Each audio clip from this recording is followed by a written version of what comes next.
지난주는 아브라함을 묵상하면서 약속을 얻어라 라고 말씀을 하셨다면, 이번 주 말씀은 믿음으로 새 예루살렘을 얻어라 라고 말씀하십니다. 그러니까 아브라함을 묵상하면 결국 믿어야 되는구나 라는 걸 이해를 해서 믿음으로 말미암아 새 예루살렘을 얻어야 된다. 이것이 이제 오늘 본문 말씀 내용이 되겠습니다.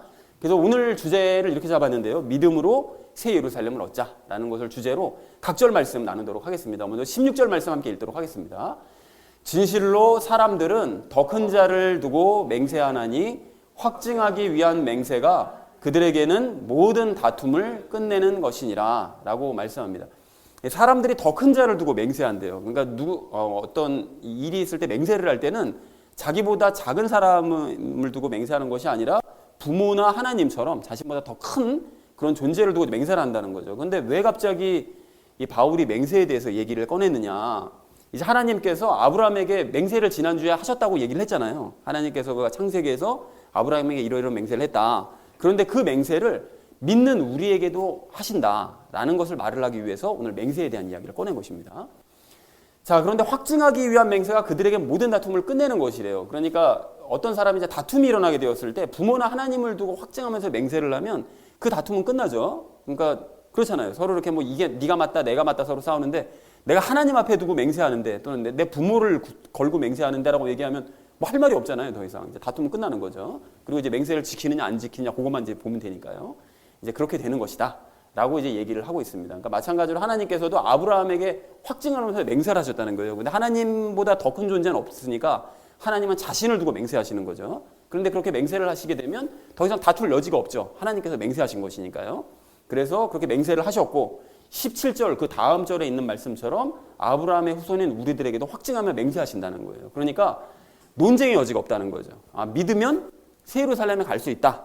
갈 수 있냐 없냐. 예수를 믿는다고 해서 새 예루살렘에 갈 수 있느냐 없느냐 이거 가지고 논쟁할 거리가 없다는 거예요. 왜냐하면 하나님께서 직접 맹세를 해주셨으니까 라고 얘기했다는 것이 16절의 의미가 되겠습니다.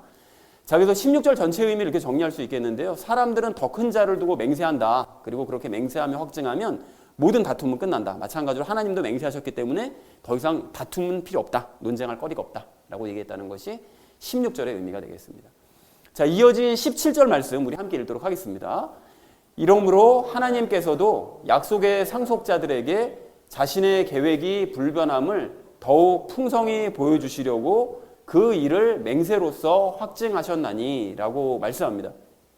약속의 상속자들이라는 것은 그 지난주에 아브라함에게 하셨던 창세기 12장 2절 3절 말씀이요. 거기서 약속하셨죠. 내가 너에게 큰 민족과 그 장차 먼 미래에 있을 새 예루살렘 주신다고 약속하셨던 그 약속의 상속자들입니다. 그러니까 아브라함에게 약속하셨던 큰 민족이요. 그것은 다른 말로 아브라함의 영적인 후손들이죠. 그 혈통적인 이스라엘 후손도 될 수 있지만 믿는 영적인 후손들이요. 그리고 즉 다시 얘기하면 그리스도인들을 얘기합니다. 그러니까 우리를 얘기하는 것이죠. 그러니까 하나님께서 우리들에게도 맹세를 하셨는데 뭘 맹세를 하셨는가 하면 자신의 계획이 불변하대요. 하나님의 계획이 뭔데요?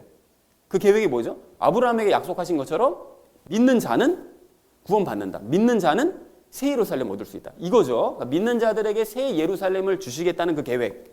그 계획은 불변하다. 변치 않았다. 시간이 오래 지나서 우리 때까지 오더라도 그거는 불변하다라는 것을 약속을 해주신다는 것이죠. 그래서 더 풍성히 보여주시려고, 즉 더 확실하게 우리에게, 우리 그리스도인들에게 이제 보여주시려고 그걸 맹세로서 확증을 해주신다는 거예요. 그러니까 하나님께서 직접 그 일을, 즉 믿는 자들에게 새 예루살렘을 주신다는 그 계획이 불변하다는 바로 그 사실을 우리에게 맹세로서 확증을 해주신다는 거죠. 그러니까 그렇게 확증을 해주시는데, 그럼 어떻게 무슨 맹세를 우리에게 해주신 적이 있다는 얘기냐? 우리는 하나님께 맹세를 받아본 적이 없다라고 생각할 수 있는데 있죠. 그게 뭡니까? 성경 말씀을 통해서죠. 성경 말씀들의 수없이 많은, 우리가 제일 잘 알고 있는 요한복음 3장 16절이요. 믿지 않는 사람들 알고 있는 바로 그 구절. 하나님께서 세상을 이처럼 사랑하사 독생자를 주셨으니 그를 믿는 자마다 멸망치 않고 영생을 얻게 하려 하심이라. 그거잖아요. 그죠? 그러니까 그런 맹세를 우리에게 주시는 거죠. 성경 말씀을 통해서. 그래서 확증해 주신다는 거예요. 그러니까 그거를 의심하지 말아라 라고 얘기했다는 것이 17절의 의미가 되겠습니다. 자, 그래서 17절 전체 의미 이렇게 정리할 수 있겠는데요. 하나님께서는 약속의 상속자들에게 당신의 계획이 불변함을 확실하게 보여주시려고 성경을 통한 맹세로서 우리에게도 확증을 해주신다. 그러니까 아브라함에게 확증해 주신 것처럼 우리에게도 확증해 주신다. 그러니까 걱정하지 말고 믿어야 된다 라고 얘기했다는 것이 17절의 의미 되겠습니다. 자, 이어진 18절 말씀 우리 함께 읽도록 하겠습니다. 이것은 우리 앞에 놓인 소망을 붙잡으려고 피난처로 도피한 우리가 하나님께서 거짓말하실 수 없는 두 가지 불변하는 것으로 말미암아 확고한 안위를 얻게 하려 하심이라 라고 말씀합니다. 자, 여기서 이것은 이라고 얘기하는 바로 이것은 이게 뭐냐, 하나님께서 이렇게 맹세까지 하시면서 우리에게 확증을 해주시는 이유는 믿는 자는 새 예루살렘 들어갈 수 있다라고 맹세까지 하시면서 이렇게 확증해 주시는 그 이유가 무엇인가 하면 우리 앞에 놓인 소망을 붙잡으려고, 이게 뭐냐면 우리 소망이 뭡니까? 장차 우리가 먼 미래에 새 예루살렘 가는 게 우리의 소망이죠. 그거를 새 예루살렘에 들어가려고, 그 소망을 우리가 붙잡으려고 우리가 어디로 도피한 거죠?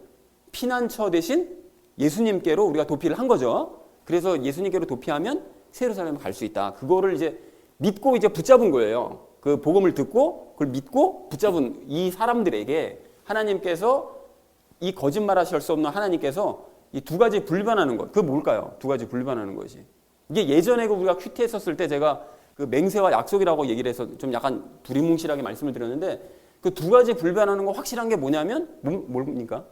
아브라함에게 맹세하신 것과 우리에게 맹세하신 것, 그 두 가지 불변하는 것인 거죠. 그러니까 아브라함에게 하셨던 맹세와 우리에게 하신 맹세, 그 두 번에 그렇게 확실하게 하신 그 맹세 때문에 우리가 확고한 안위, 즉 평안을 얻게 하시려고, 확실한 평안을 얻게 하시려고 이렇게 맹세까지 하시면서 우리에게 약속을 해주신다는 것이죠. 예, 그 내용입니다.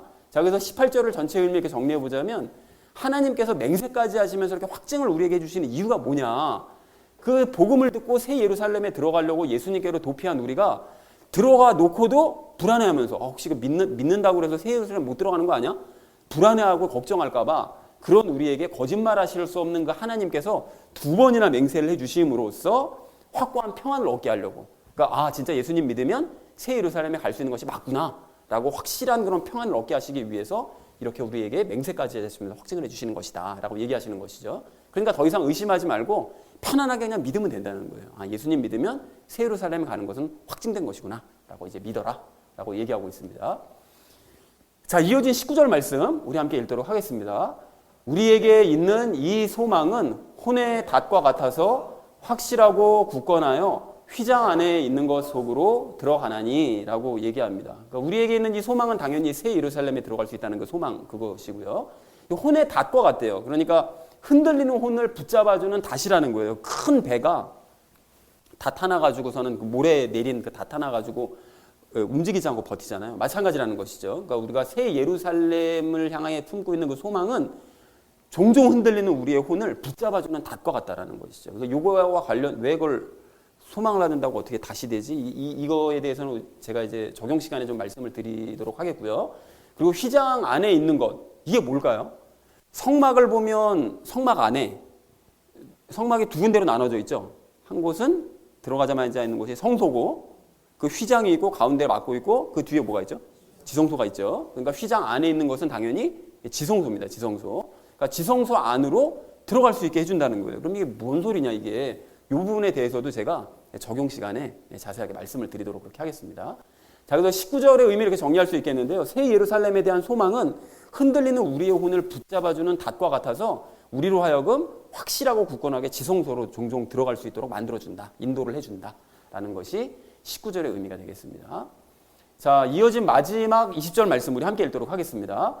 앞서 달려가신 분, 곧 예수님께서 멜기세덱의 계통에 따라 영원토록 대제사장이 되사 우리를 위해 거기로 들어가셨느니라 라고 말씀합니다.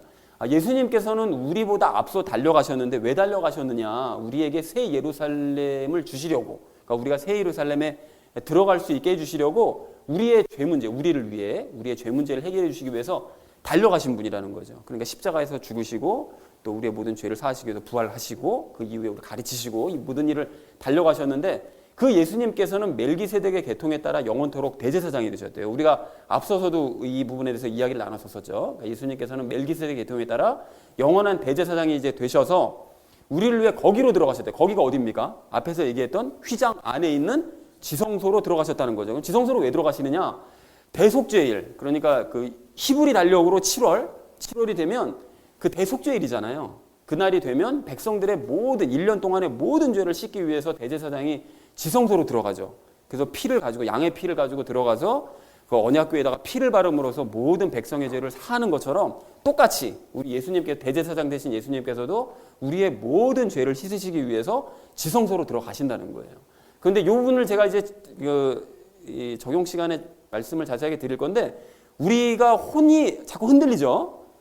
새 예루살렘을 바라보며 살아야 되는데 그러지 않고 이 현실 삶을 살 때 자꾸 이 혼이 흔들리는, 죄 때문에 흔들리는 이런 삶을 살게 되는데, 그런 모든 죄들을 예수님께서 끌어안으시고 지성소로 들어가셔서 우리의 모든 죄를 다 씻으신 이후에 그 안에 영원히 거하시면서 우리 기다리신다는 거예요. 그리고 우리의 죄를 씻으시기 위해서, 그거를 위해서 지성소로 들어가신다라는 말씀인데, 이 부분에 대해서도 제가 그 적용 세 번째 시간에 자세하게 말씀을 드리도록 하겠습니다.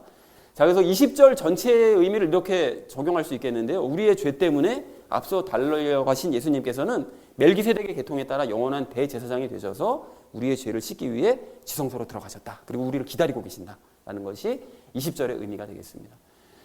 자, 그래서 오늘 전체 말씀을 이렇게 정리할 수 있겠는데요. 사람들은 큰 자를 두고 맹세를 하는데 확증하기 위한 그 맹세는 모든 다툼을 끝낸다. 그래서 마찬가지로 하나님께서도 이제 맹세해 주시는데 약속의 상속자인 우리에게 당신의 계획이 불변하다는 사실을 확실하게 보여주시기 위해서 맹세하셔서 확증을 해주신다. 자, 그래서 이것은 새 예루살렘에 들어가려고 예수님께 이미 도피한 우리가 불안에 떨지 않고 확실한 그 평안을 얻게 하기 위해서, 그 거짓말하실 수 없는 그 하나님의 그 두 번의 맹세로 말미암아 우리가 확실한 평안을 얻게 하시려고 하기 위해서 우리에게 이렇게 맹세를 해주시는 것이다 라고 얘기를 했고요. 그리고 새 예루살렘에 대한 그런 소망은 흔들리는 우리의 혼을 붙잡아두는 닷과 같은데, 여기까지는 이제 하나님께서 하시는 일이고, 이 뒷부분에 대한 얘기는 우리와 관련된 이야기인데, 그렇게 흔들리는 혼을 붙잡아주는 닷과 같아서 확실하고 굳건하게 우리가 지성소로 늘 들어갈 수 있도록 만들어주신다. 자, 그리고 예수님께서도, 우리를 위해 앞서 달려가신 그 예수님께서도 멜기세덱의 계통에 따라서 영원한 대제사장이 되셔서 우리를 위해 지성소로 들어가셔서 우리를 기다리고 계신다라고 얘기했다는 것이 오늘 본문 전체의 내용이 되겠습니다. 그런데 이렇게 정리하고 나서도 약간 내용이 좀 약간 헷갈리는 것 같은데, 무슨 내용인지 잘 모르겠는데 싶으실 것 같아서 이걸 마지막으로 정리를 다시 한번 하는데요. 그러니까 오늘 본문 말씀은 새 예루살렘에 들어가기 위해서 정말로 예수님 믿어야 되는가? 라고 의심하는 유대인들을 위해 하신 말씀이에요. 그런데 이걸 하나님께서 두 번이나 직접 맹세하셨기 때문에 그걸 의심할 필요는 없다라고 얘기한 게 세 가지, 그러니까 17, 18, 19절까지 내용이 바로 이 내용이고요. 그 이후의 내용은 아브라함의 약속을 상속받은 그리스도인들은 어떤 삶을 사는지 그거에 대해서 얘기한 것이 19절, 20절 내용이다 라고 정리하시면 되겠습니다. 내용이 정리가 되셨죠? 전체 내용은 바로 이 내용입니다. 그래서 우리가 이제 적용 시간에 세 가지 내용을 나눌 건데요. 첫 번째는 새 예루살렘에 들어가는 방법에 대해서, 두 번째는 새 예루살렘을 소망하는 삶에 대해서, 마지막 세 번째는 지성소에 대해서 함께 말씀을 나누도록 하겠습니다. 자, 그래서 오늘의 결론이요, 믿음으로 새 예루살렘을 얻자라는 걸 주제로 나머지 말씀은 삶에 적용하면서 함께 말씀 나누는 시간 가지도록 하겠습니다.